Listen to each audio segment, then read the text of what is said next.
Selamat datang di channel Syiar Kalam FM. Assalamualaikum warahmatullahi wabarakatuh. Saya cukup mengikuti perkembangan belakangan ini seputar penyandang disabilitas yang melakukan tindakan asusila kepada sejumlah korban.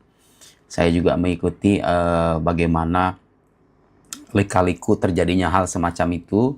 Ternyata setelah saya telusuri dan beberapa korban itu menyatakan kesaksiannya, yang bersangkutan itu seringkali profiling ya, kemudian memainkan emosi korban, kemudian menjebak yang bersangkutan dalam halusinasi-halusinasi tertentu. Nah, yang paling layak untuk dijadikan sorotan adalah bagaimana korban-korban itu percaya bahwa yang bersangkutan diduga punya ilmu hitam. Nah, sampai sekarang ini masih banyak orang-orang Indonesia yang percaya dengan adanya ilmu hitam itu. Jadi orang-orang yang diduga sakti karena mereka bersekutu dengan jin, dengan roh-roh jahat, dan seterusnya.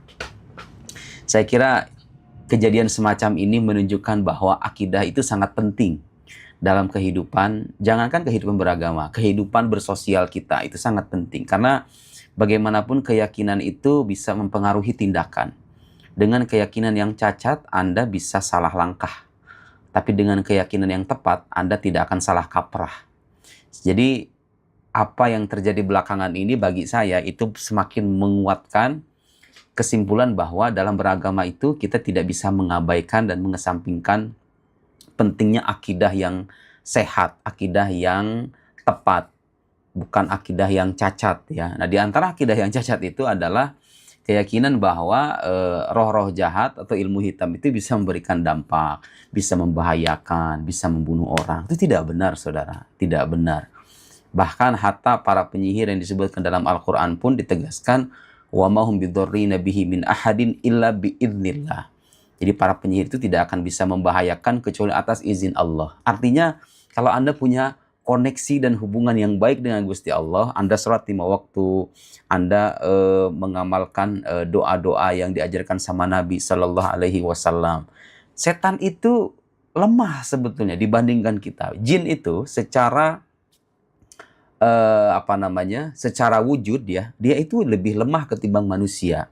Karena kalau kita membaca dan merujuk kitab-kitab klasik, jin itu sering digambarkan dengan jismun latif. Jismun latif itu artinya makhluk halus. Kita jisim yang halus. Sementara kita itu jismun kathif. Kita ini makhluk padat. Kita itu terdiri dari daging, tulang. Dan Anda bisa bayangkan tuh, misalnya makanan dengan aroma makanan. Itu mana sih yang lebih kokoh? Ya jelas makanan lah. Makanan yang jelas-jelas punya punya kepadatan gitu loh dibandingkan aroma makanan. Jadi makhluk halus itu seharusnya kita pandang tidak sebagai sosok yang bisa membahayakan secara serius gitu loh. Anda itu sebagai manusia, apalagi kalau di balik fisik Anda ada keimanan yang kokoh, makhluk-makhluk semacam itu harusnya takut kepada kita, bukan sebaliknya, bukan kita yang takut dengan mereka. Karena secara struktur bangunan jisim pun mereka itu makhluk yang lemah sebetulnya. Bahkan guru saya itu pernah bilang, andaikan Anda membaca ta'awud, membaca a'udzubillahi minasyaitonirrajim, qabail minal jin. Jadi kabilah jin itu, satu kabilah itu bisa lari terbirit-birit. Jadi kita penting nih mengoreksi keyakinan dan memantapkan akidah yang lurus itu.